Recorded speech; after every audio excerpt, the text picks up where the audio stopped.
चलिए अब हम लोग यहां पर एक नई एक्सिस थ्योरम के बारे में पढ़ते हैं, द पैरेलल एक्सिस थ्योरम।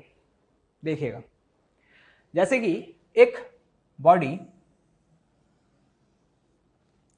इस गिवन बॉडी का मास है m और ये है सेंटर ऑफ मास।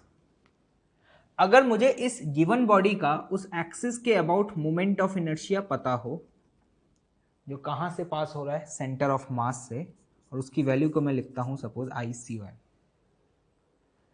तो अब मैं स्पेस में कोई भी एक्सिस जो कि इस गिवन एक्सिस के क्या हो, पैरेलल हो। देखिएगा, सपोज मैंने यहां पर एक एक्सिस ड्रॉ किया और इस एक्सिस और इस एक्सिस के बीच का जो परपेंडिकुलर डिस्टेंस है ना, वो d है, और ये गिवन एक्सिस इस एक्सिस के क्या है, पैरेलल, और इसके अबाउट मोमेंट ऑफ इनर्शिया है I। तो पैरेलल एक्सिस थ्योरम का स्टेटमेंट है कि हम I की वैल्यू को लिख सकते हैं ICOM plus md²। This is the most important.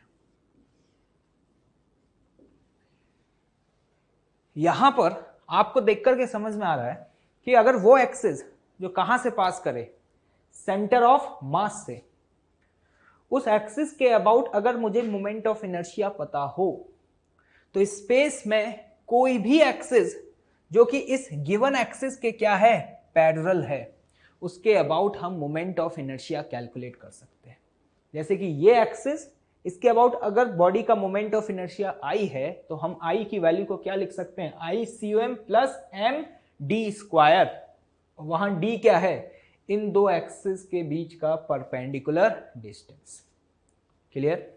अब देखिएगा, परपेंडिकुलर एक्सिस थ्योरम आपने पढ़ी थी, वहां पे आपको बताया था कि ये थ्योरम सिर्फ और सिर्फ प्लेनर ऑब्जेक्ट के लिए वैलिड है, लेकिन यहां पैरेलल एक्सिस थ्योरम में ऐसा कोई भी कंस्ट्रेंट नहीं है। मतलब पैरेलल एक्सिस थ्योरम हर टाइप की बॉडीज के लिए वैलिड होगा, चाहे वो प्लेनर ऑब्जेक्ट हो या फिर ना हो। This is the most important point. लिख लेते हैं क्या, this theorem is valid for all bodies। Clear? और एक बात बताएं, ये जो ICOM है ये क्या है, ये है moment of inertia about an axis passing through center of mass and parallel to the given axis। given axis मतलब ये जो एक्सिस आपको दिया हुआ है। सिंपल सा अप्रोच, अगर आपको स्पेस में कोई भी एक्सिस दी हुई है और आपको उसके about moment of inertia calculate करना है, तो हम ये सोचेंगे कि वो एक्सिस जो कि इस एक्सिस के पैरेलल है और सेंटर ऑफ मास से पास कर रहा है, उस एक्सिस के अबाउट हमें मोमेंट ऑफ इनर्शिया पता है क्या? क्योंकि अगर हमें मोमेंट ऑफ इनर्शिया पता चल गया तो हम डायरेक्टली इस रिजल्ट को इस तरीके से लिख सकते हैं ICOM प्लस md²। इन थ्योरम्स को पढ़ने का बेनिफिट क्या है? एक्चुअली इन थ्योरम्स को पढ़ने के बाद आपको डिफरेंट बॉडीज का मोमेंट ऑफ इनर्शिया कैलकुलेट करने के लिए इंटीग्रेट नहीं करना पड़ेगा। मतलब आप ऐसे प्रॉब्लम्स को सॉल्व करेंगे जहां पे विदाउट इंटीग्रेशन भी हम गिवन बॉडीज का मोमेंट ऑफ इनर्शिया अलग अलग एक्सिस के अबाउट कैलकुलेट कर पाएंगे। ठीक है, चलिए देखते हैं। जैसे कि इस गिवन बॉडी का मोमेंट ऑफ इनर्शिया, एक ये एक्सिस है, यहां पर इस एक्सिस को मैं यहां a' बोल रहा हूं, इसके अबाउट गिवन है और वो वैल्यू क्या है, I1। मतलब मैं यहां पर ये बोल रहा हूं कि a' का वैल्यू I1 ये गिवन है। क्लियर? अब मैं आपसे यहां पर एक कोई एक्सिस ड्रॉ करता हूं और वो एक्सिस इस एक्सिस के पैरेलल है b', और मैं इस एक्सिस के अबाउट मोमेंट ऑफ इनर्शिया पूछूं, और सपोज इन दो एक्सिस के बीच का जो ये डिस्टेंस है ना, ये डिस्टेंस आपको d1 दिया हुआ है। तो एक बात बताएं, क्या मैं यहां पर ये एक्सप्रेशन लिख सकता हूं क्या, I B B dash is equal to I A dash plus M D one square. बताओ ये स्टेटमेंट सही है या फिर गलत है? ये स्टेटमेंट गलत है। क्यों? क्योंकि जब आप यहां पर आई बी बी डैश कैलकुलेट कर रहे हैं ना, तो ये जो टर्म आपने लिखा है ये उस एक्सिस के अबाउट मोमेंट ऑफ इनर्शिया नहीं है जो कहां से पास करे, सेंटर ऑफ मास से। और अभी हम देख चुके हैं हम पैरेलल एक्सिस थ्योरम तभी लगाते हैं जब हमें किस एक्सिस के अबाउट मोमेंट ऑफ इनर्शिया पता हो, वो एक्सिस जो कहां से पास कर रहा है, सेंटर ऑफ मास से। तब हम लिख सकते हैं ICM प्लस MD स्क्वायर। तो फिर अब क्या करें? ये तो स्टेटमेंट गलत है और मुझे इस एक्सिस के अबाउट पता है और इस एक्सिस के अबाउट कैलकुलेट करना है। तो जरा देखिएगा, सपोज इस बॉडी का सेंटर ऑफ मास यहां पर है और वो एक्सिस जो सेंटर ऑफ मास से पास हो और इस गिवन एक्सिस के पैरेलल है, इसके अबाउट सपोज ये वैल्यू मुझे ICOM दी हुई है और इन दो एक्सिस के बीच का ये जो डिस्टेंस है ना, ये डिस्टेंस है x1। तो बताएं पैरेलल एक्सिस थ्योरम से मैं स्टेटमेंट क्या लिख सकता हूं? ध्यान से देखिएगा, ICOM plus m into x1 square is equal to what, IA dash, जिसकी वैल्यू क्या है, I1। समझ में आया मैंने क्या किया? Parallel axis theorem, ICOM plus mx1 square is equal to what, I1। अब हम इस इक्वेशन की हेल्प से यहां पर ICOM का वैल्यू कैलकुलेट कर सकते हैं। जब हमें यहां से ICOM का वैल्यू पता चल जाएगा ना, तो अब ध्यान से देखना, अगर ये डिस्टेंस x1 है तो बताएं ये डिस्टेंस कितना होगा, d1 माइनस x1। तो मैं पैरेलल एक्सिस थ्योरम दोबारा से लगा करके इस एक्सिस के अबाउट कैलकुलेट कर सकता हूं। कैसे? जरा ध्यान से देखिएगा, ICOM plus m into d1 minus x1 का whole square is equal to what, IBB dash. और हम ICOM पहली वाली इक्वेशन से यहां पर अगर वैल्यू पुट कर देंगे तो हमारे पास IBB डैश की वैल्यू आ जाएगी। तो यहां पे आपने देखा कि पैरेलल एक्सिस थ्योरम आपको दो बार लगाना पड़ा। ऐसा नहीं है कि किसी भी गिवन एक्सिस के अबाउट मुझे मोमेंट ऑफ इनर्शिया पता है तो मैं डायरेक्टली उस एक्सिस के about moment of inertia calculate कर सकूं जो कि इसके पैरेलल है। हम हमेशा ये चेक करते हैं कि हमें वो एक्सिस जो कहां से पास हो, सेंटर ऑफ मास से, और उस गिवन एक्सिस के पैरेलल है, उसके अबाउट MOI का वैल्यू पता है या फिर नहीं पता। और अगर नहीं पता तो जैसा कि हमने यहां पे देखा, हमने पहले ICOM का वैल्यू कैलकुलेट किया पहली इक्वेशन से और फिर उस ICOM का वैल्यू की हेल्प से हमने यहां पर IBB डैश की वैल्यू कैलकुलेट की। तो ये बहुत इंपॉर्टेंट है, हमेशा याद रखिएगा। पैरेलल एक्सिस थ्योरम लगाते समय यहां पे जो आप एक्सप्रेशन लिखें, ये मोमेंट ऑफ इनर्शिया उस एक्सिस के अबाउट होगा जो एक्सिस इस गिवन एक्सिस के पैरेलल है और कहां से पास हो रहा है, सेंटर ऑफ मास से। क्लियर? ओके।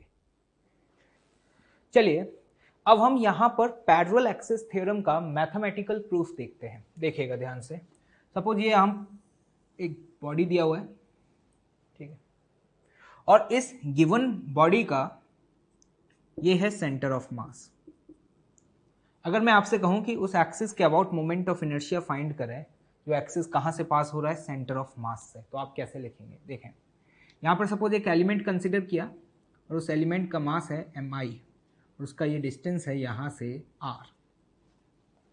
तो मैं यहां पर ICOM का वैल्यू क्या लिख सकता हूं, बताएं? Summation of mi into R square. हर इंडिविजुअल स्मॉल एलिमेंट का मोमेंट ऑफ इनर्शिया इस एक्सिस के अबाउट कैलकुलेट करते जाएं और उसका क्या कर दें, समेशन कर दें। क्लियर? अब देखिएगा ध्यान से, सपोज मैं इसे ओरिजिन कंसीडर कर रहा हूं, तो इस गिवन पार्टिकल के लिए ये इसका x कोऑर्डिनेट हो जाएगा और ये इसका y कोऑर्डिनेट। मैंने बोला कि x कोऑर्डिनेट उसका a है और y कोऑर्डिनेट क्या है, b। तो यहाँ पे आप r स्क्वायर को क्या लिख सकते हैं, तो यहाँ पर इसी एक्सप्रेशन को देखिएगा, हम लिख सकते हैं mi into A square plus B square, क्योंकि एक right angle triangle, R square is what, A square plus B square. Clear? ठीक है। अब यहां पर सपोज मैंने एक एक्सिस कंसिडर किया और ये एक्सिस इस गिवन एक्सिस के पैरेलल है और इन दो एक्सिस के बीच का जो परपेंडिकुलर डिस्टेंस है ना वो d है, और इस एक्सिस के अबाउट इसका मोमेंट ऑफ इनर्शिया है I1।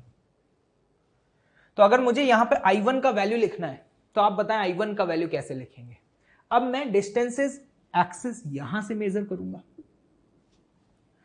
तो इस ith मास पार्टिकल का यहां से जो ये डिस्टेंस है ना, अगर मैं इसको R1 लिखूं तो बताएं आप I1 का वैल्यू क्या लिखेंगे।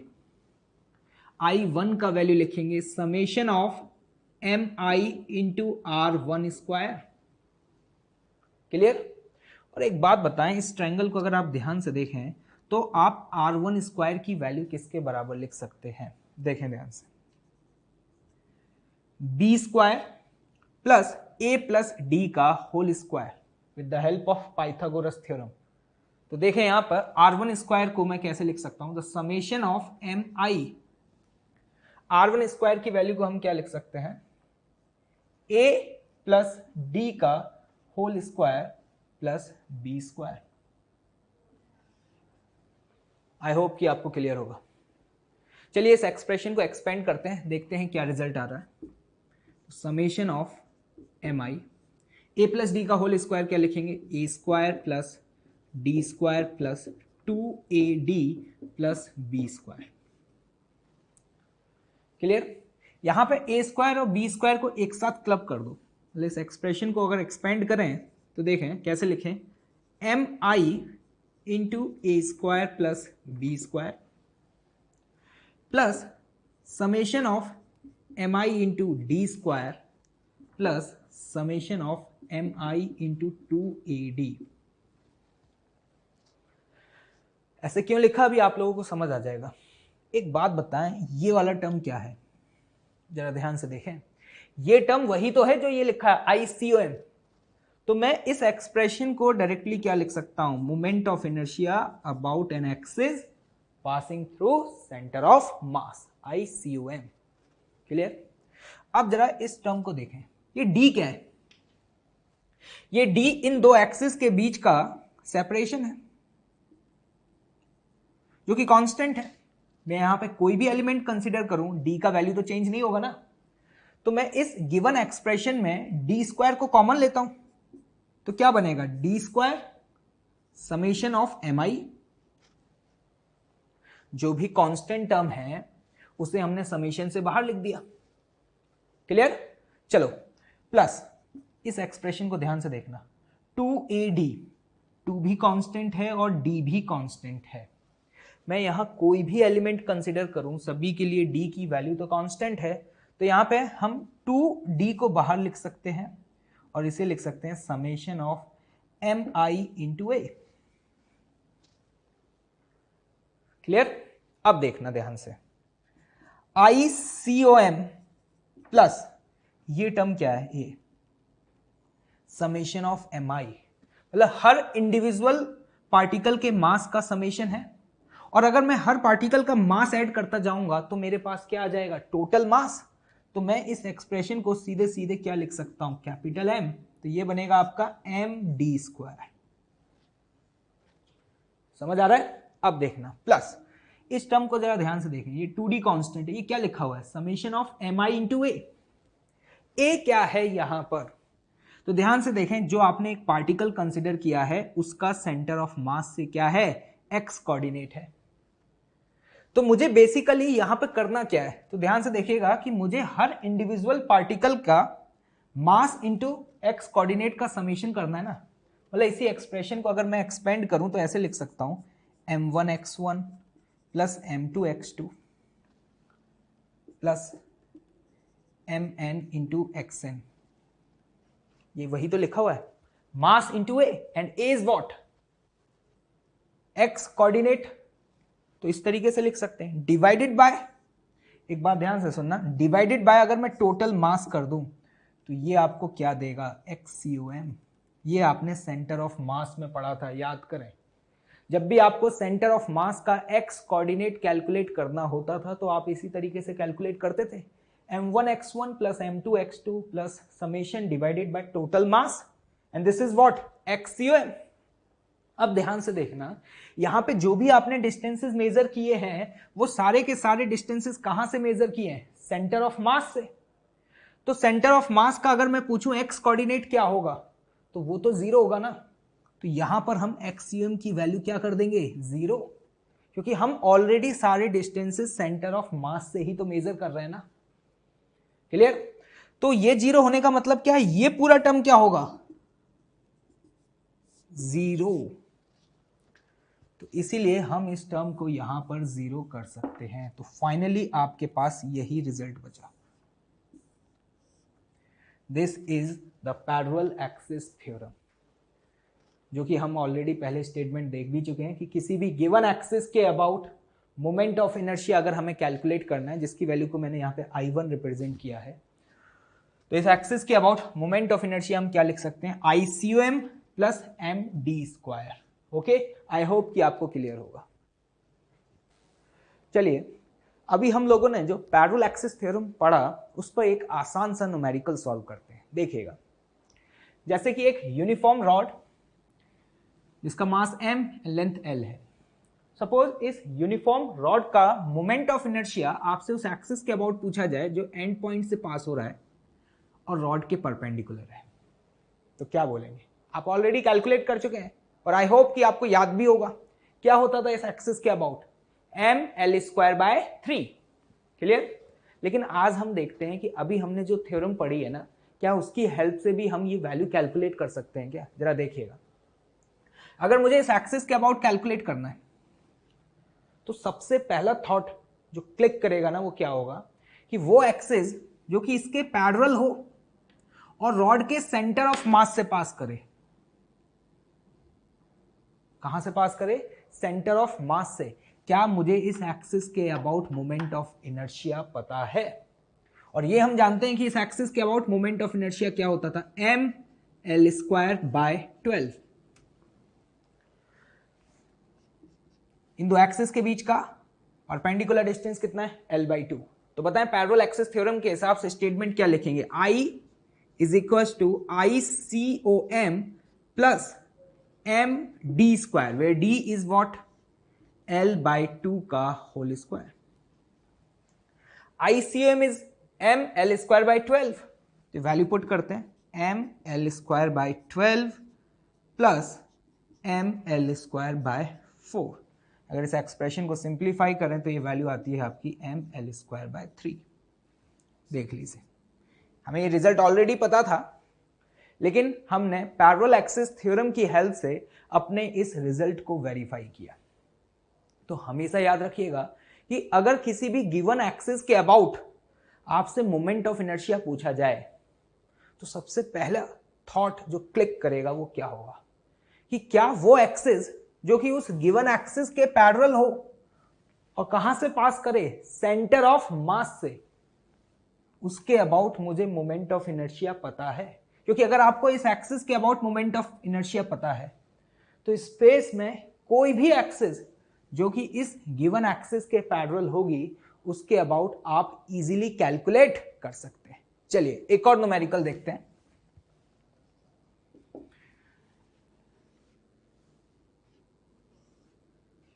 यही सेम यूनिफॉर्म रॉड और यहां पर एक एक्सिस है, ठीक, और इस एक्सिस का एंड से ये जो डिस्टेंस है ना, ये डिस्टेंस आपको l/3 गिवन है। अब आपसे पूछा जाए कि इसके अबाउट बताएं मोमेंट ऑफ इनर्शिया क्या होगा। चलिए बताएं आप लोग, क्या अप्रोच लगाएं? क्या हम यहां पर डायरेक्टली इस एक्सिस के अबाउट क्या होता है, ml²/3 प्लस md² और d इज व्हाट, l/3 लगा के कैलकुलेट कर सकते हैं? मैंने क्या बोला, ध्यान से सुनिएगा। इस एक्सिस के अबाउट पता है, इन दो एक्सिस के बीच का डिस्टेंस भी पता है, तो ml²/3 plus m into L/3 का होल स्क्वायर लगा के क्या हमारे पास I का वैल्यू आ जाएगा क्या? नहीं। क्यों? क्योंकि हमेशा ICOM कैलकुलेट करते हैं, हमेशा उस एक्सिस को शिफ्ट करते हैं जो एक्सिस कहां से पास हो, सेंटर ऑफ मास से, और ये वो एक्सिस है ना कि ये एक्सिस है। और इस एक्सिस के अबाउट क्या है, mL²/12, ये है आपका क्या, ICOM। और इन दो एक्सिस के बीच का जो परपेंडिकुलर डिस्टेंस है ना, वो L/3 नहीं है, वो ये डिस्टेंस है। और ये डिस्टेंस क्या होगा, सपोज ये डिस्टेंस अगर d है तो मुझे बताएं d का वैल्यू आप क्या लिखेंगे, d का वैल्यू होगा L/2 minus L/3 and this is what, L/6। तो अब मैं पैरेलल एक्सिस थ्योरम लगा के इस एक्सिस के अबाउट कैलकुलेट कर सकता हूं। तो बताएं कैसे कैलकुलेट करेंगे। I is equal to ICOM, where ICOM is what, mL²/12 plus md² and the value of d is what, L/6 का होल स्क्वायर। अब इस एक्सप्रेशन को हम सिंप्लीफाई कर लेते हैं, तो देखिएगा ध्यान से, mL²/12 प्लस mL²/36, तो ये वैल्यू आपके पास आती है क्या, 4mL²/36। 4 से कैंसिल आउट करें तो value mL²/9। This is the correct answer. हमेशा याद रखिएगा, जब भी ये एक्सप्रेशन लिखेंगे ना, I equal to ICOM plus md², तो ये वैल्यू हमेशा किस एक्सिस के अबाउट होनी चाहिए, जो कि इस गिवन एक्सिस के पैरेलल है और साथ ही साथ कहां से पास हो, सेंटर ऑफ मास से। ओके, ठीक है। चलिए अगला न्यूमेरिकल सॉल्व करते हैं। देखिएगा ध्यान से क्या है प्रॉब्लम। एक यूनिफॉर्म रिंग जिसका मास m एंड रेडियस r ये गिवन है। इस यूनिफॉर्म रिंग का मोमेंट ऑफ इनर्शिया आपसे इस एक्सिस के अबाउट पूछा जा रहा है। और ध्यान से देखना, ये जो एक्सिस है ना, this is what, a tangent to the ring. मतलब हमें इस टेंजेंट के अबाउट इस गिवन रिंग का मोमेंट ऑफ इनर्शिया निकालना है, और जिसकी वैल्यू हमें क्या दी हुई है, I1। बताएं, मेथड बताएं, क्या अप्रोच लगाएं। तो एक बात बताएं मुझे, क्या मुझे वो एक्सिस जो कि इस गिवन एक्सिस के पैरेलल हो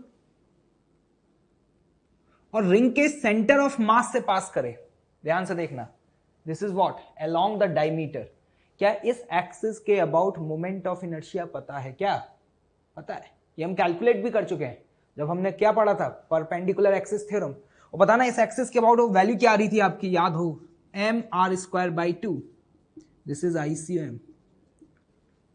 तो अगर मुझे इस एक्सिस के अबाउट पता है, तो स्पेस में कोई भी एक्सिस जो कि इस गिवन एक्सिस के पैरेलल होगी, क्या मैं कैलकुलेट कर सकता हूं क्या, आसानी से कैलकुलेट कर सकते हैं।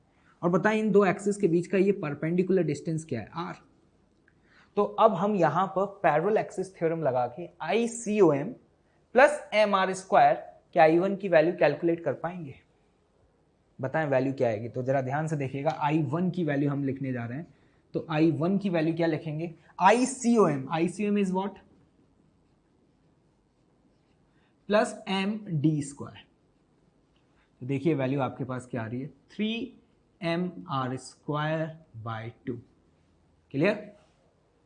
चलिए यहां पर एक और एक्सिस दी हुई है, जरा ध्यान से देखिएगा। ये एक्सिस यहां से रिंग के एज से पास हो रहा है और इस प्लेन के क्या है, परपेंडिकुलर है। इस एक्सिस के अबाउट मुझे मोमेंट ऑफ इनर्शिया कैलकुलेट करना है। बताएं अप्रोच। क्या मुझे वो एक्सिस जो कि इस गिवन एक्सिस के पैरेलल हो और सेंटर ऑफ मास से पास करे, क्या इस एक्सिस के अबाउट रिंग का मोमेंट ऑफ इनर्शिया पता है। हाँ, कैलकुलेट किया हुआ है। पता है इस एक्सिस के अबाउट रिंग का मोमेंट ऑफ इनर्शिया क्या होता था। कौन सा एक्सिस है ये, जो सेंटर से पास हो रहा है और प्लेन के परपेंडिकुलर है। याद करें, mr²। तो मैं यहां पर ध्यान से देखना, अगर I2 की वैल्यू कैलकुलेट करनी है ना, तो कैसे लिखूंगा, I2 equal to ICOM। ICOM मतलब ये, इसके अबाउट आप क्या लिखेंगे, mr² प्लस mr²। तो ये वैल्यू आपके पास क्या आती है, 2mr²। क्लियर। तो आप यहां पे देख पा रहे हैं, जब भी आपसे किसी भी गिवन एक्सिस के अबाउट मोमेंट ऑफ इनर्शिया पूछा जा रहा है, तो हम सबसे पहले क्या सोचते हैं, कि वो एक्सिस जो कि उस गिवन एक्सिस के पैरेलल है और कहां से पास करे, सेंटर ऑफ मास से, उस एक्सिस के अबाउट पता है या नहीं पता है। जैसे कि जब आपको I1 कैलकुलेट करना था तो आपको पता है इसके पैरेलल जो एक्सिस है वो ये होगी, और ये आपको क्या है, रिंग के लिए क्या है, ये डायमीटर, तो ये हम ऑलरेडी पहले कैलकुलेट कर चुके हैं। इसलिए मैं आपको बता रहा था कि अगर आपको वो रिजल्ट्स याद होंगे ना तो ऐसे न्यूमेरिकल्स को सॉल्व करना आपके लिए बहुत आसान होगा। और आप यहाँ पे देख पा रहे हैं कि हमें यहाँ पर मेथड ऑफ इंटीग्रेशन वगैरह का यूज नहीं करना पड़ रहा, क्योंकि हमें पैरेलल एक्सिस थ्योरम और परपेंडिकुलर एक्सिस थ्योरम्स पता है, तो हम उन थ्योरम्स की हेल्प से इन गिवन बॉडीज का अलग अलग एक्सिस के about moment of inertia calculate कर पा रहे हैं। चलिए एक और न्यूमेरिकल देखते हैं, देखिएगा ध्यान से। एक uniform ring of mass m and radius r, इस रिंग का मोमेंट ऑफ इनर्शिया इस एक्सिस के अबाउट पूछा जा रहा है, जैसा कि आप देख पा रहे होंगे, और ये एक्सिस इस रेडियल लाइन के साथ एंगल 30 डिग्री का बना रहा है। क्लियर? बताएं, मेथड बताएं क्या करें। तो सबसे पहला अप्रोच, क्या वो एक्सिस जो कि इसके पैरेलल हो और कहां से पास करे, सेंटर ऑफ मास से, उस एक्सिस के अबाउट मुझे मोमेंट ऑफ इनर्शिया पता है क्या। तो ध्यान से देखना, ये एक रिंग है और ये वो एक्सिस है जो सेंटर से पास हो रहा है और रिंग के प्लेन में है, तो हम कह सकते हैं डायमीटर है। तो डायमीटर के अक्रॉस रिंग का मोमेंट ऑफ इनर्शिया क्या लिखते थे, mr²/2। क्लियर? अब ध्यान से देखना, अब मुझे इन दो के बीच में परपेंडिकुलर डिस्टेंस निकालना है। क्या ये जो डिस्टेंस है, ये क्या है, रेडियस r, क्या ये परपेंडिकुलर डिस्टेंस है क्या? नहीं। इस समय परपेंडिकुलर डिस्टेंस क्या होगा, दिस वन, और सपोज इसकी वैल्यू d है, तो मुझे इस प्रॉब्लम में पहले d का वैल्यू कैलकुलेट करना होगा। तो चलिए देखते हैं d का वैल्यू कैसे कैलकुलेट करें। तो ध्यान से देखिएगा, ये एंगल 30, ये 90, तो ये एंगल क्या हो गया, 60 डिग्री। तो इस ट्रायंगल में आप cos 60 की वैल्यू क्या लिख सकते हैं, देखिए cos 60 is what, d/r। Clear? और cos 60 का वैल्यू 1/2, तो यहां से d का वैल्यू आपके पास कितना आया, r/2। मतलब यहां पर इन दो एक्सिस के बीच का परपेंडिकुलर डिस्टेंस r ना होकर के कितना होगा, r/2 होगा। अब बहुत आसान है, क्या करें, वही parallel axis theorem, ICOM plus MD²। तो यहां पर पैरेलल एक्सिस थ्योरम अगर हम लगाएं तो इस एक्सिस के about suppose moment of inertia I1 है, तो I1 का वैल्यू हम क्या लिखेंगे, ICOM, and ICOM is what, mr²/2 plus md², where d is what, r/2 का होल स्क्वायर। क्लियर? तो बताएं वैल्यू सॉल्व करके क्या आ रही है, यहां पर 3mr²/4। देखिए बहुत आसान है प्रॉब्लम्स को सॉल्व करना, बस हम यहां पर ये ऑब्जर्व करते हैं कि वो एक्सिस जो कि इस गिवन एक्सिस के पैरेलल है और कहां से पास करे, सेंटर ऑफ मास से पास करे, उसके अबाउट हमें मोमेंट ऑफ इनर्शिया पता है या नहीं पता। फिर अगला स्टेप, उन दो एक्सिस के बीच का परपेंडिकुलर डिस्टेंस फाइंड करो। क्लियर? ओके। चलिए एक और न्यूमेरिकल सॉल्व करते हैं, देखिएगा ध्यान से। आपके पास दो यूनिफॉर्म रॉड्स हैं और mass of each rod is m and length is l, और इन रॉड्स को इस तरीके से कनेक्ट किया गया है कि ये टी स्ट्रक्चर बना रहे हैं, मतलब टी शेप का स्ट्रक्चर है। ये वाला रॉड है ना, इस रॉड को इस गिवन रॉड के मिड पॉइंट से कनेक्ट किया है। ओके, अब हमसे इस गिवन टी स्ट्रक्चर का मोमेंट ऑफ इनर्शिया इस एक्सिस के अबाउट पूछा जा रहा है, वो एक्सिस जो कि रॉड के एंड पॉइंट से पास हो रहा है और प्लेन के परपेंडिकुलर है। बताएं क्या अप्रोच लगाएं। तो देखिए दो रॉड है, तो एक तरीका यह है कि इंडिविजुअली दोनों रॉड का इस एक्सिस के अबाउट MOI कैलकुलेट करें और उसका क्या कर दें, समेशन कर दें। क्लियर? चलिए देखते हैं। मान लेते हैं ये रॉड 1 है, ठीक, और ये रॉड 2 है। तो एक बात बताओ, इस रॉड 1 का इस एक्सिस के अबाउट मोमेंट ऑफ इनर्शिया क्या होगा, अगर मैं उसे I1 बोल रहा हूं तो? बहुत आसान है, क्योंकि ध्यान से देखें ये एक्सिस इस रॉड 1 के एंड पॉइंट से पास हो रहा है और रॉड के परपेंडिकुलर है। तो बताओ इस एक्सिस के अबाउट क्या लिखोगे? इस एक्सिस के अबाउट लिखेंगे हम ml²/3। आई होप कि आपको ये रिजल्ट याद होगा। क्लियर? ये रॉड 1 का आ गया। अब बात करते हैं रॉड 2 की। इस रॉड 2 का मुझे इस एक्सिस के अबाउट कैलकुलेट करना है। अप्रोच बताएं। क्या हम पैरेलल एक्सिस थ्योरम की हेल्प से कैलकुलेट कर सकते हैं क्या? देखिएगा ध्यान से। एक बात बताओ, वो एक्सिस जो इस रॉड 2 के सेंटर ऑफ मास से पास हो और प्लेन के परपेंडिकुलर हो, ये एक्सिस, क्या इसके अबाउट आपको पता है क्या होता है? ml²/12। और मुझे इस एक्सिस के अबाउट कैलकुलेट करना है और ये दोनों एक्सिस एक दूसरे के क्या है? पैरेलल है। क्लियर? और इनके बीच का परपेंडिकुलर डिस्टेंस कितना है? l। ध्यान से देखना, इस एक्सिस के अबाउट पता है मुझे, दिस इज ICOM, और ICOM की वैल्यू क्या लिखूंगा? ml²/12 plus md², and d is what? l। ml², this is the value of I2।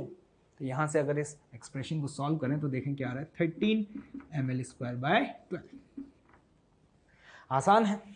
Individually I1 और I2 का वैल्यू आ चुका है, तो बताएं पूरे सिस्टम का टोटल मोमेंट ऑफ इनर्शिया आप क्या लिखेंगे? I is equal to I1 plus I2। तो वैल्यू हो जाएगी आपकी क्या? ml²/3 plus 13 ml²/12। तो यहां से वैल्यू देखें क्या आ रही है आपकी? And this is 4 plus 13, 17 ml²/12। Clear? काफी आसान था।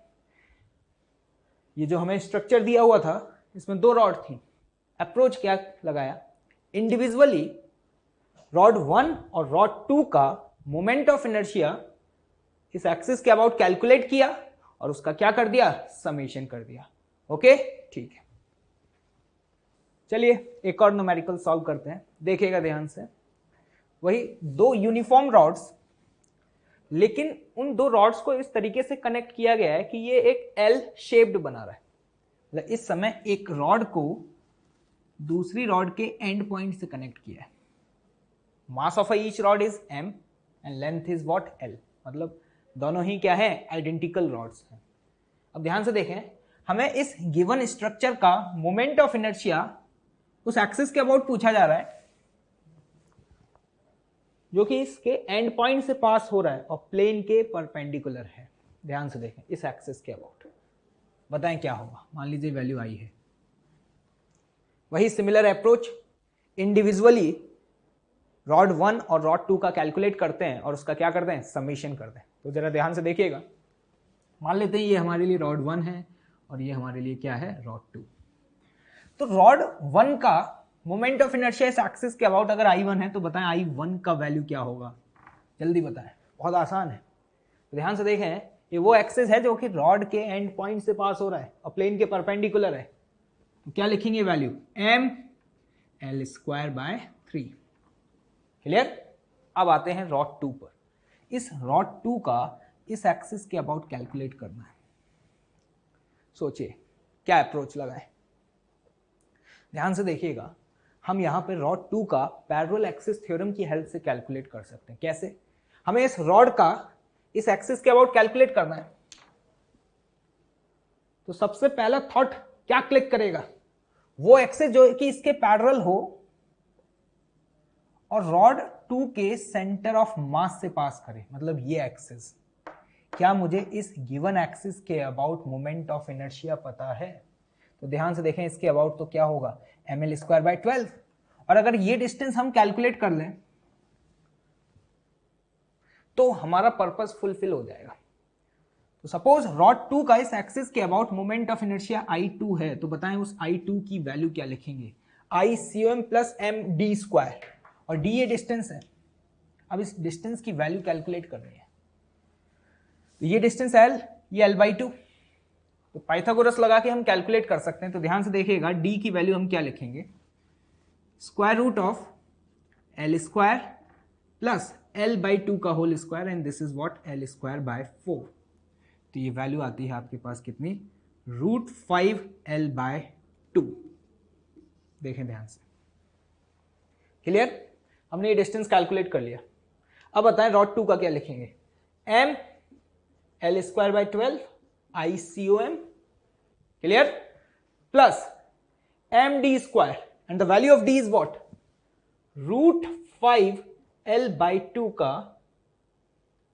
Whole square. समझ आ रहा है? तो देखते हैं वैल्यू कैलकुलेट करने पर क्या आ रही है। This is ml square by 12 plus 5 ml square bye 4। Simplify कर लेते हैं। 12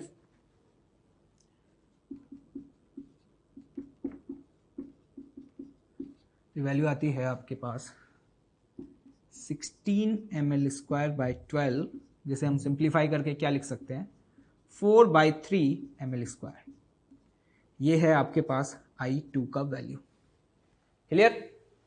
I1 पता है, I2 पता है, और अगर इन दो का समेशन कर दिया जाए तो इस पूरे स्ट्रक्चर का मोमेंट ऑफ इनर्शिया क्या हमें इस एक्सिस के अबाउट पता चल जाएगा? Of course. बताएं वैल्यू क्या आ रही है? तो जरा ध्यान से देखें।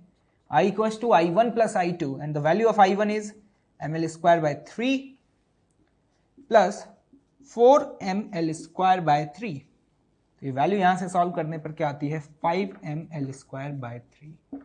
This is the final result. I hope कि आपको कॉन्सेप्ट समझ में आया होगा। वही सिमिलर अप्रोच, पूरे स्ट्रक्चर में दो रॉड थी, individually both of the rods का मोमेंट ऑफ इनर्शिया हमने इस एक्सिस के अबाउट कैलकुलेट किया। जैसे कि रॉड 1 का तो काफी इजीली कैलकुलेट हो गया क्योंकि वो तो रिजल्ट हमें याद ही था, और रॉड 2 का कैलकुलेट करने के लिए हमने यहां पर पैरेलल एक्सिस थ्योरम का क्या लिया? हेल्प लिया। कैसे किया? एक बार रिपीट कर रहा हूं, ध्यान से देखिएगा। रॉड 2 का इस एक्सिस के अबाउट कैलकुलेट करना था, तो हमने ये देखा वो एक्सिस जो कि इस गिवन एक्सिस के पैरेलल है और रॉड 2 के कहां से पास हो? सेंटर ऑफ मास से। क्या मुझे उस एक्सिस के अबाउट MOI पता है? तो ये हमें पता था already, ml square bye 12। Perpendicular distance calculate किया, ICOM प्लस md स्क्वायर। इस तरीके से रॉड 2 का भी कैलकुलेट कर लिया। क्लियर? ओके। चलिए एक न्यूमेरिकल सॉल्व करते हैं, देखिएगा ध्यान से। यहां पर 4 आइडेंटिकल रॉड्स को यूज करके एक स्क्वायर फ्रेम बनाया गया। हर एक रॉड का मास m है और लेंथ क्या है? l है। ये स्क्वायर फ्रेम है, स्क्वायर प्लेट नहीं है। एक स्क्वायर फ्रेम और स्क्वायर प्लेट में एज इट इज वैसा ही डिफरेंस है जैसा कि एक रिंग और डिस्क में होता है। जैसे कि ध्यान से देखिएगा, अगर ये स्क्वायर प्लेट होता तो यहां पर ये पूरा का पूरा स्पेस मास से डिस्ट्रीब्यूटेड होता, लेकिन आज स्क्वायर फ्रेम के केस में ये बीच वाला जो स्पेस है ना, वो क्या है? एम्प्टी है। मतलब सिंपली आपने 4 रॉड्स का यूज किया है और ये फ्रेम बनके तैयार हो गया। क्लियर?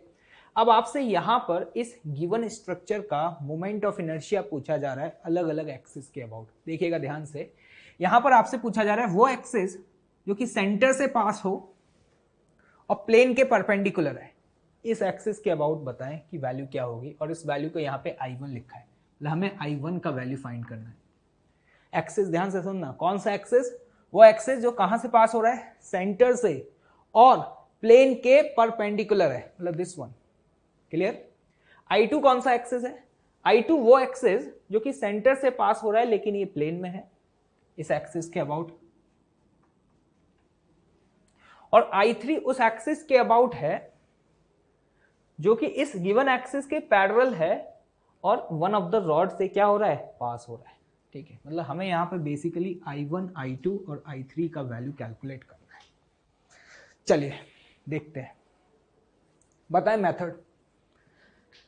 ये स्क्वायर फ्रेम कैसे बनाए? 4 रॉड को यूज करके बनाए। तो अगर मुझे I1 की वैल्यू कैलकुलेट करनी है तो मैं ये अप्रोच लगा सकता हूं कि किसी एक रॉड का इस एक्सिस के अबाउट कैलकुलेट करें और फिर उसे 4 से मल्टीप्लाई कर दें। क्यों 4 से मैं क्यों बोल रहा हूं? क्योंकि ये एक्सिस हर एक रॉड के लिए क्या है? आइडेंटिकल है, क्योंकि हर एक रॉड से ये जो डिस्टेंस है, ये डिस्टेंस क्या होगा? L/2 होगा। तो अगर किसी एक रॉड का मोमेंट ऑफ इनर्शिया इस एक्सिस के अबाउट पता चल जाए तो उसे 4 से मल्टीप्लाई करके मुझे चारों रॉड का पता चल जाएगा ना। यानी क्या बोला, समझ में आ रहा है? चलिए देखते हैं। I1 की वैल्यू कैलकुलेट करनी है, तो देखिएगा ध्यान से। मुझे इस एक्सिस के अबाउट निकालना है। इस रॉड की बात कर लेते हैं। एक बात बताओ, वो एक्सिस जो कि इस एक्सिस के पैरेलल हो और रॉड के सेंटर ऑफ मास से पास करे, ध्यान से देखना, क्या इस एक्सिस के अबाउट मोमेंट ऑफ इनर्शिया पता है? mL²/12। और ये एक्सिस, दोनों एक्सिस क्या है? पैरेलल है, और परपेंडिकुलर डिस्टेंस कितना है? L/2। तो जरा ध्यान से देखना, मैं इस रॉड का मोमेंट ऑफ इनर्शिया क्या लिखूंगा? ICOM, and this is what? mL²/12 plus md², and the value of d is what? L/2 का होल स्क्वायर। ये एक रॉड का आया है, लेकिन ऐसे यहां पे कितने नंबर ऑफ रॉड्स हैं? 4। तो एक रॉड का कैलकुलेट करके उसे हम 4 से मल्टीप्लाई कर दें। मैं डायरेक्टली 4 से क्यों मल्टीप्लाई कर रहा हूं, ये समझ में आ रहा होगा, क्योंकि हर इंडिविजुअल रॉड का इस एक्सिस के अबाउट मोमेंट ऑफ इनर्शिया क्या होगा? सेम होगा। तो बताएं वैल्यू क्या आ रही है, जल्दी से सॉल्व करके देखें ध्यान से। ये वैल्यू है आपकी mL²/12 plus mL²/4 multiplied by 4।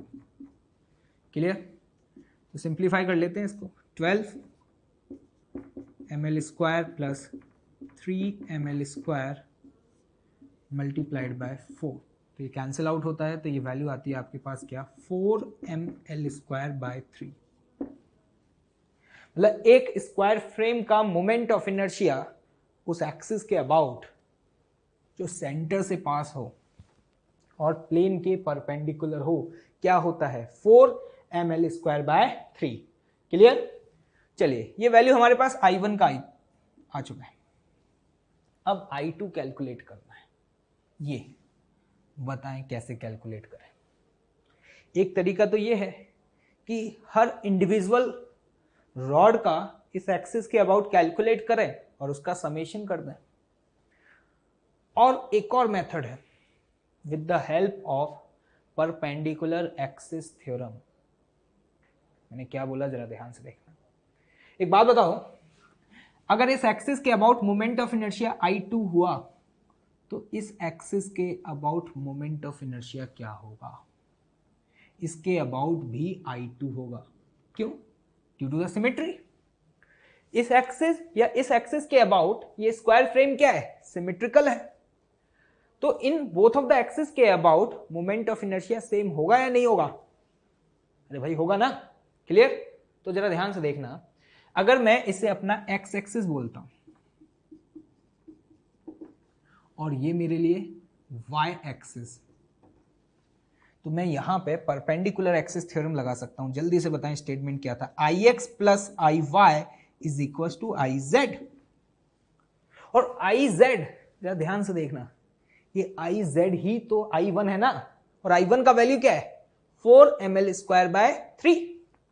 और आपको ये समझ में आ रहा है IX और IY का वैल्यू सेम है। तो यहां पर ध्यान से देखना, अगर IX और IY का वैल्यू सेम है तो इसे लिख सकता हूं 2I2 is equals to IZ, and IZ is I1, and the value of I1 is what? 4 mL²/3। 2 से 2 कैंसिल आउट, तो यहां से I2 का वैल्यू आता है क्या? 2 mL²/3। समझ आया कैसे कैलकुलेट किया?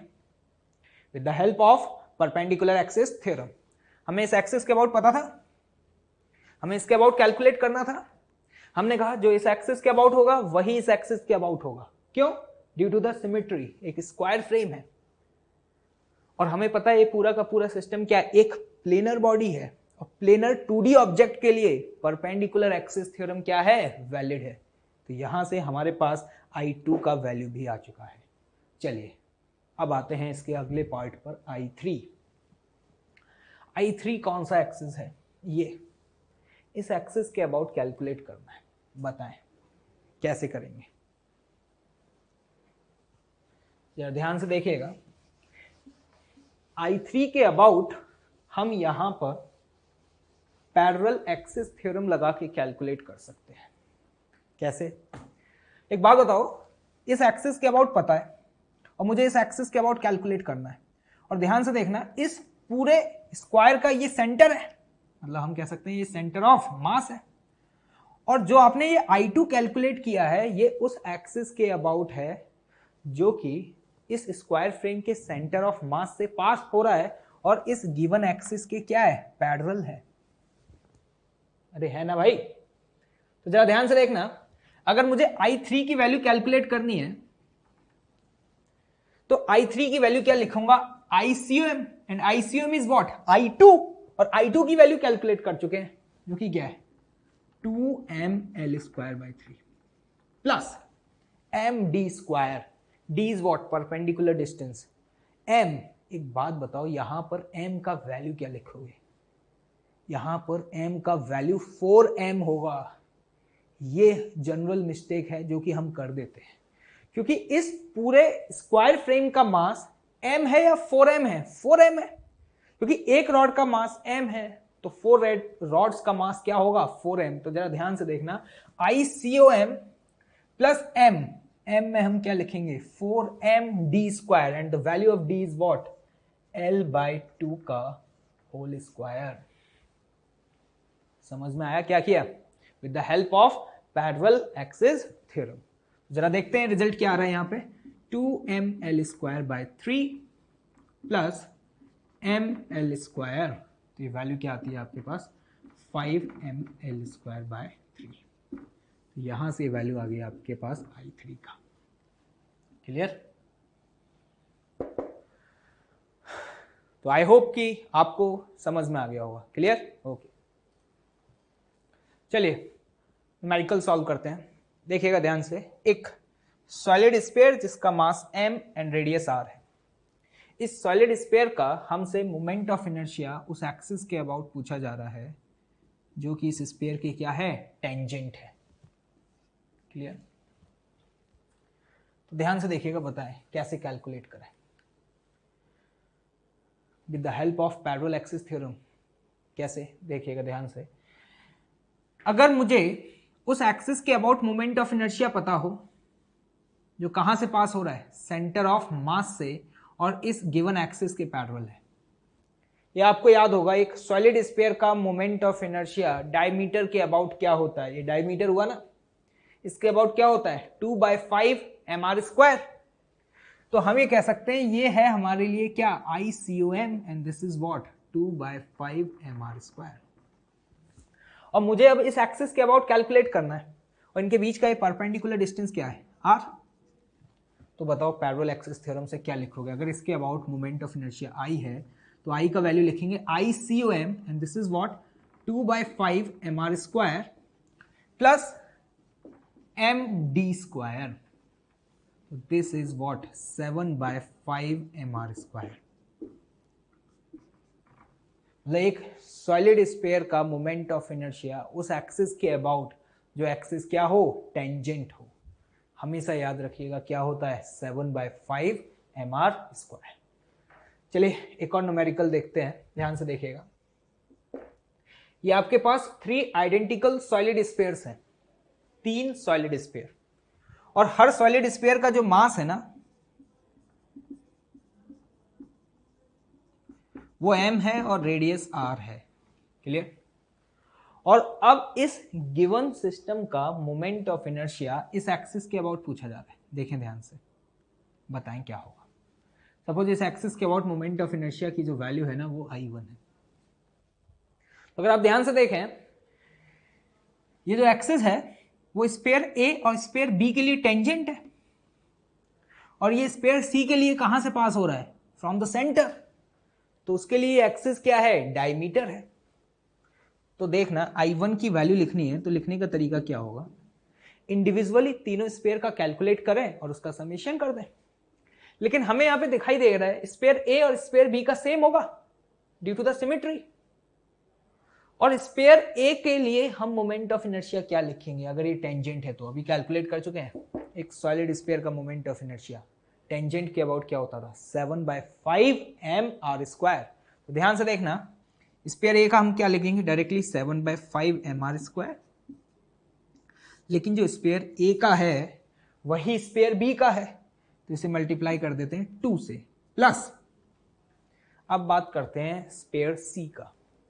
तो सी के लिए ये एक्सिस क्या है, सेंटर से पास हो रहा है, और अगर सेंटर से पास हो रहा है तो ये कह सकते हैं ये डायमीटर हुआ। तो डायमीटर एक्सिस के अबाउट हम एक सॉलिड स्फीयर का मोमेंट ऑफ इनर्शिया जानते हैं, क्या होता है 2/5 mr²। क्लियर।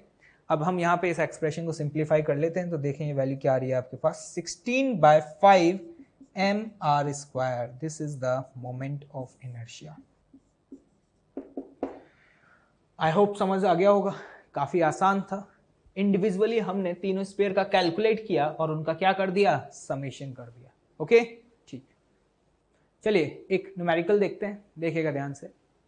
एक सेमी सर्कुलर रिंग जिसका मास m एंड रेडियस r, इस सेमी सर्कुलर रिंग का मोमेंट ऑफ इनर्शिया आपसे इस एक्सिस के अबाउट पूछा जा रहा है।